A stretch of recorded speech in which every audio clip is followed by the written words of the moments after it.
আমি যে একজন মুসলমান, এ মুসলমান এর শাব্দিক অর্থ কি, এর পারিভাষিক অর্থ কি? একজন উঠে জবাব দেন, মুসলমান পারিভাষিক অর্থ কি?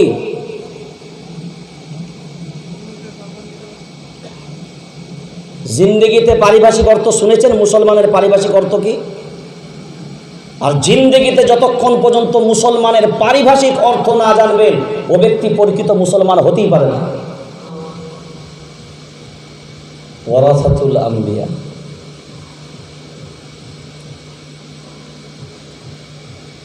এখন যদি আমরা এমন পরিস্থিতিতে দাঁড়িয়ে আছি, না পাচ্ছি ফেলতে, না পাচ্ছি গিলতে, না পাচ্ছি ফেলতে, না পাচ্ছি গিলতে। প্রতিটা মহল্লা, প্রতিটা এলাকার যা পরিবেশ আর যা পরিস্থিতি,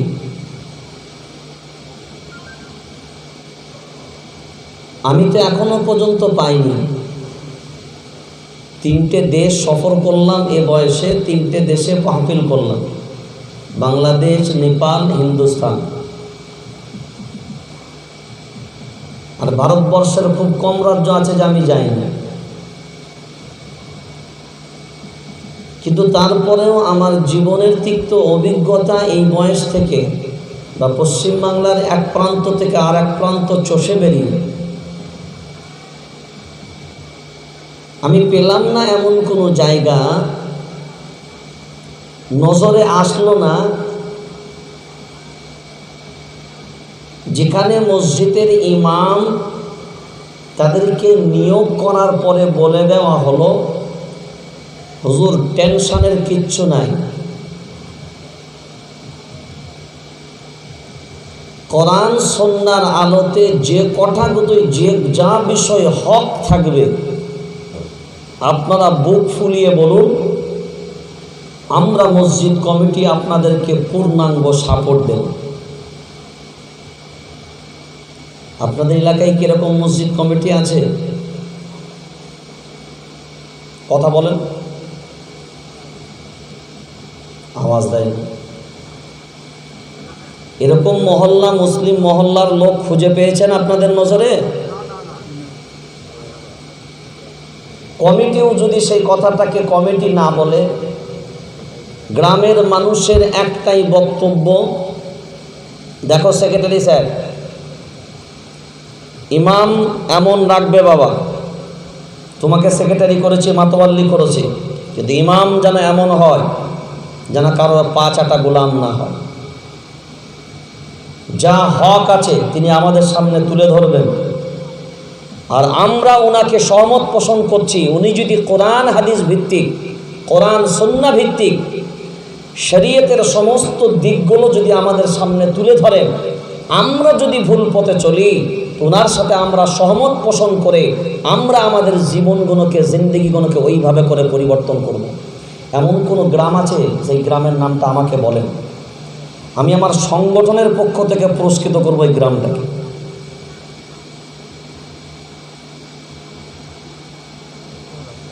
এটা কথা বলেন আপনারা? নাই তার বলবে কি? তাহলে এই যে জলসাটা করেছেন, এই যে জলসা দিয়েছেন, বা আমাদের অধিকাংশ জায়গায় জলসা হয়, আমি ধরুন ঈদের দিন থেকে আজও পর্যন্ত, এখনো পর্যন্ত বিশ্রামই নাই, কন্টিনিউ দিন রাত মাহফিল চলছে, দিনে রাতে করে চলছে। কোনো দিন তো এমন হয়েছে 4টা পর্যন্ত প্রোগ্রাম করতে হয়েছে, আসর থেকে ধরেছি ফজরে ছেড়ে দেবে। মানুষ জলসাতে ভক্ত, জলসায় বয়ান করো শুনবো,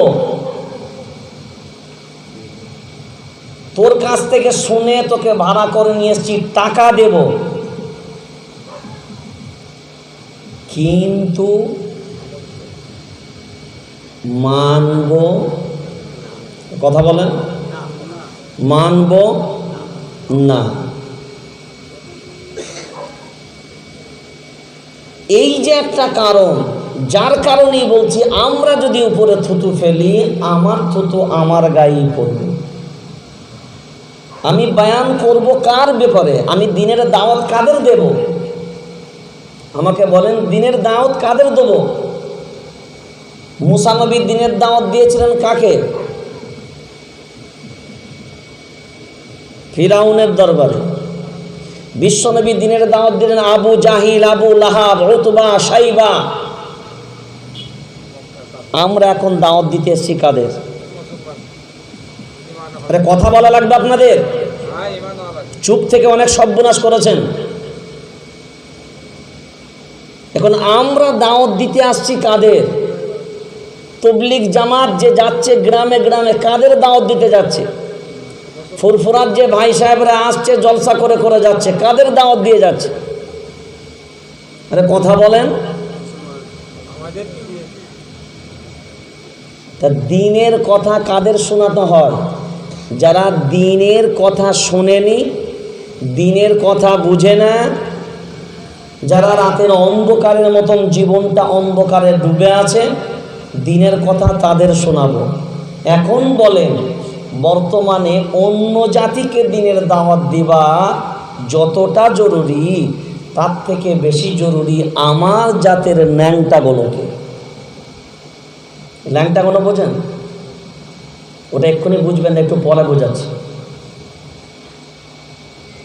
ল্যাংটা মানে কাকে বলি আমরা? ল্যাংটো মানে কাদেরকে বলি? ল্যাংটা কাদের বলি? যারা উলঙ্গ থাকে, তাই তো? এটা হচ্ছে গোদা বাংলা। মানে উলঙ্গ মানে তুমি ল্যাংটো। তো আপনি আমাকে বিবেক দিয়ে বলেন,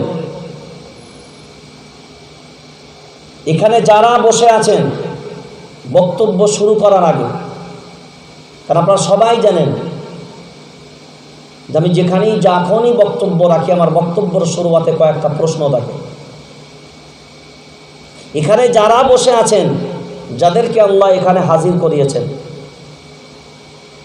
আপনাদের সবার পরিচয় কি? আস্তে করে বলেন, জোরে বললে ফেরেশতা শুনতে পেরে নেকি লিখে ফেলবে। কথা বলেন, জোরে বলেন। একজন বলছেন মুসলমান, আবার ইমানওয়ালা। বাকিরা কি বললেন? এটা কথা বলেন। বাকিরা? আর আমি কেন জিজ্ঞাসা করছি তার জবাবটা দিচ্ছি, আগে উত্তরটা দেন। আপনাদের পরিচয়টা কি? আপনি যদি ভোট দেন তো ভোট দেন তো ভোটার স্কুলে যখন আপনি বুথের সামনে দাঁড়ান, সেনাবাহিনীর রাইফেল নিয়ে AK-47 নিয়ে দাঁড়িয়ে আছে, তো আপনি লাইনে যাবার আগে আপনাকে বলবে তুমি কে? লাইনের বাইরে যখন আছেন, স্যার আমি ভোটার। আইডেন্টিটি কার্ড দেখাবেন, আপনাকে ছেড়ে দেবে, তাই তো? এটা বাস্তব না অবাস্তব? তাহলে সরকার একটা পরিচিতি তাকে দিয়েছে, তার আইডেন্টিটি দিয়েছে, তিনি এই দেশের নাগরিক, একজন ভোটার। আপনি কি? আপনার পরিচয় কি? আপনার আইডেন্টিটি কি? আপনার পরিচয়টা কি? আপনি কে? হ্যাঁ, এটা কার ছেলে? এটা আমার ছেলে। আমার ছেলে মানে তুমি কে হও? আমি ওর বাপ হই। আমি ওর বাপ হয়। তো আমি ওর বাপ পরিচয় দিলাম, এই পরিচয় দিতে আমার লজ্জা আছে? কথা বলো, লজ্জা আছে? তাহলে আমি কি? এটা কে? আমার শালা, আমি ওর বুনাই। আর শালাকে যদি বলে ওটা কে? বলে ওটা আমার বুনাই। শালা যদি বলে না বুনাই বলতে আমার লজ্জা লাগছে, তা তো শালা হওয়াটাই উচিত হয়নি। যদি কোনো শালা বলে বুনাই বলতে আমার অসুবিধা আছে, তাহলে ওর শালা হওয়া উচিত হয়নি। তাহলে তোর বোন যখন জন্ম নিয়েছিল গলা টিপে মেরে দিতে পারতিস, তাহলে আর বুনাই হতো না। আমার আপনার পরিচয়টা কি? জোরে বলেন। মুসলমান। কে বলেছে আপনাকে? আপনি যে মুসলমান, এটা আপনাকে কে বলেছে?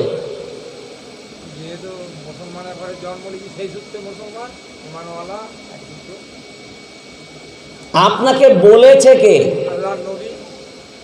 সার্টিফিকেট দেখান। আমার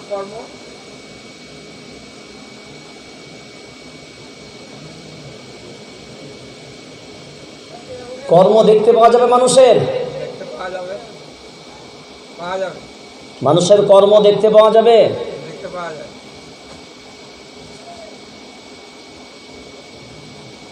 আমাকে একজন আপনার একটা সার্টিফিকেট দেখান যে আপনাকে কোনো আলিম আপনাকে সার্টিফিকেট দিয়েছে তুমি একজন মুসলমান, একটা নিয়ে আসেন, একজন দেখান আমাকে, আপনাকে কোনো আলিম বলেছে আপনি একজন মুসলমান, সে সার্টিফিকেট আমাকে বলেন।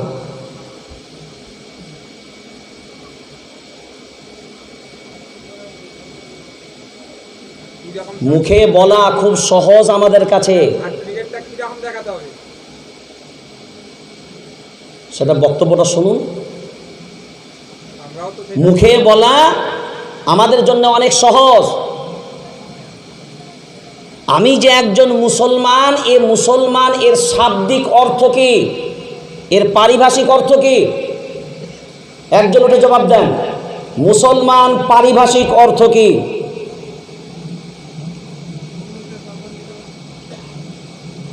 জিন্দেগিতে পারিভাষিক অর্থ শুনেছেন মুসলমানের পারিভাষিক অর্থ কি? আর জিন্দেগিতে যতক্ষণ পর্যন্ত মুসলমানের পারিভাষিক অর্থ না জানবেন ও ব্যক্তি প্রকৃত মুসলমান হতেই পারে না। আরে পারিভাষিক অর্থ বলেন, জানতে পারেন, জানেন? তাহলে বলেন পারিভাষিক অর্থ জানেন, যদি আমাকে জবাবটা দেন। পারিভাষিক অর্থ যদি জানেন তাহলে জবাব দেন।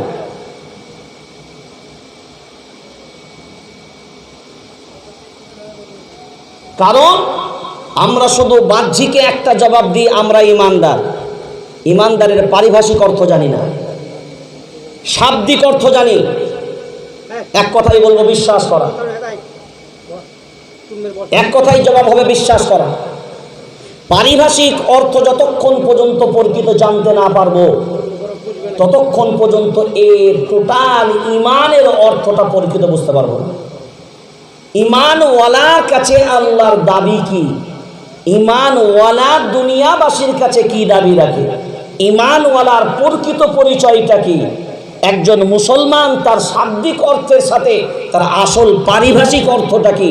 আর পারিভাষিক অর্থ যতক্ষণ পর্যন্ত একটা মুসলমান না পালন করতে পারবে ততক্ষণ নামটা শুধু থাকবে। আপনি বলছেন পরিচয় একজন কে বললেন না, টুপি দাড়ি, টুপি দাড়ি মুসলমানের পরিচয়।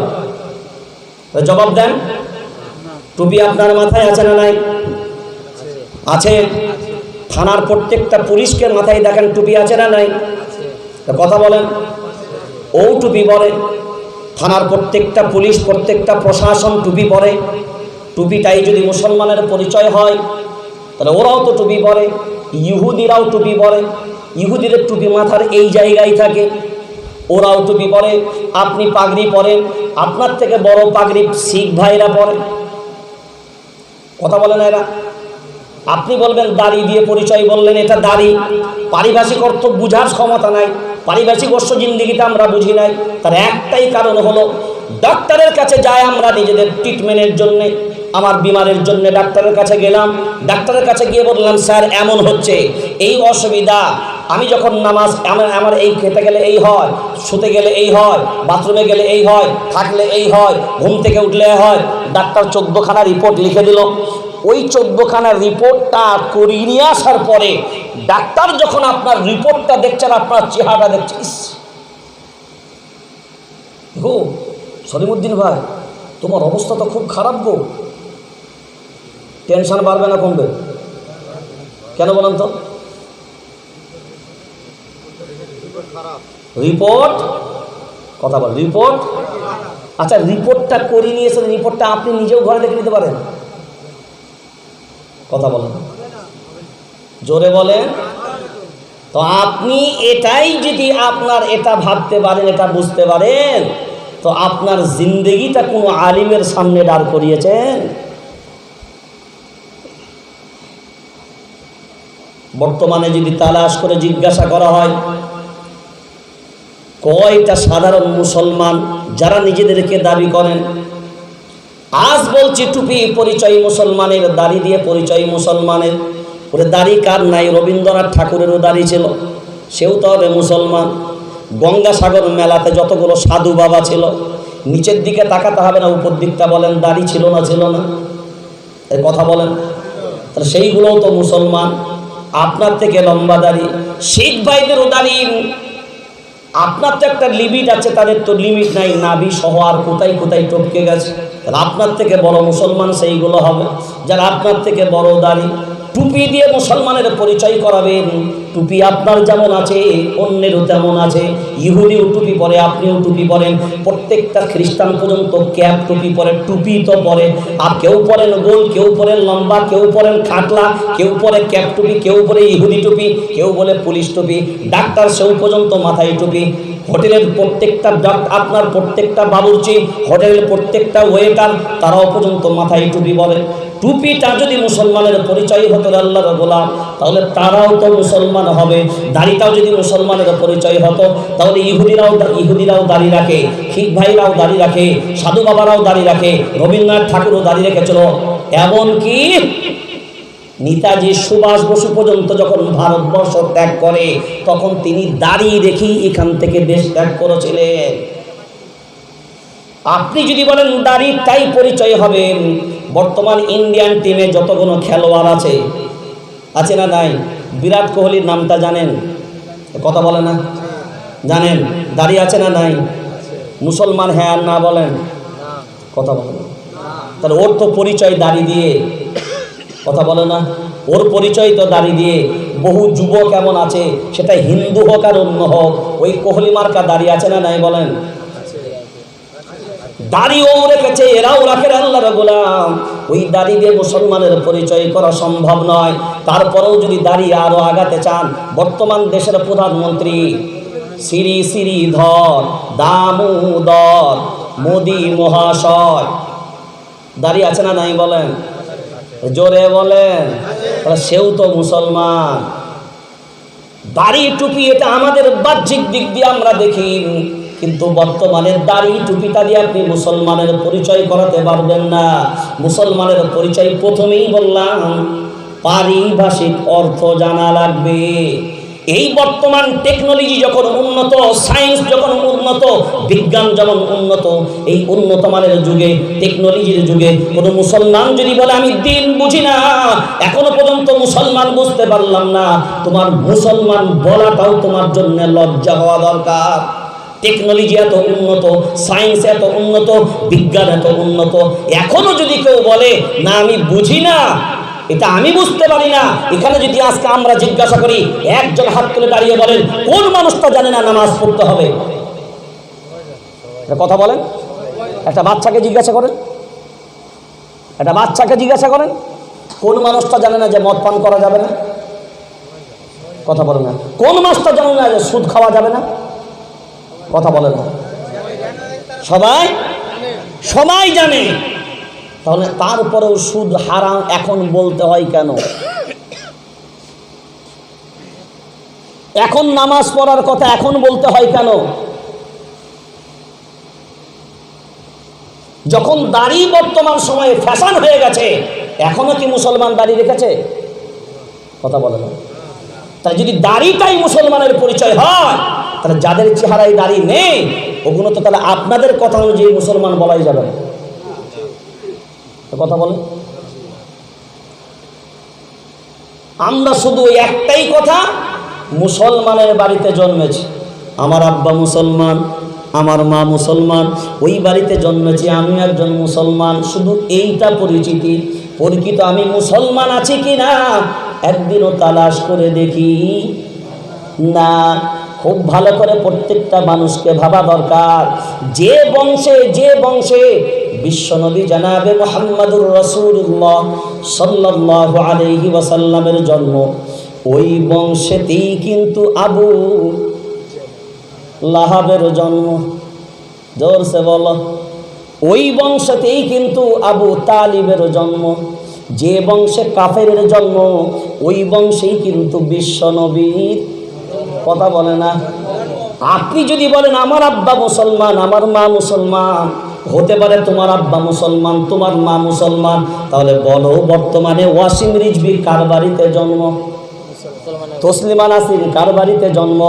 সালমান রুশদি কার বাড়িতে জন্ম? এরপরে বলো ওইগুলো তো মিডিয়ার মাধ্যমে আমরা জানতে পারি, তাই প্রকাশ পায়। ওই রকম সালমা রুশদি মার্কা কত সন্তান আমার বাড়িতে জন্ম নিয়েছে? কথা বলে না। ওই রকম তসলিমা নাসরিনের মতন কত নারী আমার বাড়িতে জন্ম নিয়েছেন, এইগুলো মিডিয়ায় দেখতে পাই না, শুনতে পাই না, ওই জন্য এইগুলোর ব্যাপারেও আমরা জানতে পাই না। সেই জন্য জন্মেছি মুসলমান ঘরে, এর সূত্রে মুসলমান প্রমাণ করা যাবে? কথা বলে না, যাবে না। মুসলমান যদি তুমি প্রমাণ করতে চাও, একমাত্র প্রমাণ করা লাগবে কোন জায়গায়? কোরআন আর সুন্নাহর মাধ্যমে। অন্য কোনো অবকাশ, কথা বলে না, অন্য কোনো অবকাশ নাই। বিশ্বনবী বললেন, তারাক্তু ফীকুম আমরাইন লা তাদিল্লু মা তামাসসাকতুম বিহিমা কিতাবাল্লাহি ওয়া সুন্নাত রাসূলি। এটা বিশ্বনবীর কথা, অন্য কারোর কথা নয়। বিশ্বনবী বললেন, শুনে রেখে দাও, তোমাদের মাঝখানে দুটো জিনিস ছেড়ে দিয়ে গেলাম, এই দুটো জিনিসকে যদি আঁকড়ে ধরে নাও, কোনো টেনশন তোমাদের নাই। এক হলো কিতাবাল্লাহ, দুই হলো সুন্নাত রাসূলি। এরপরে যদি কোরআন আর সুন্নাহকে ধরে যদি তুমি পরিচিত বাঁচতে চাও, এই বর্তমান সময়ে কয়জন মানুষ কোরআন পরিচিত জানো রে ভাই? জবাবটা একটু শুনিয়ে দাও।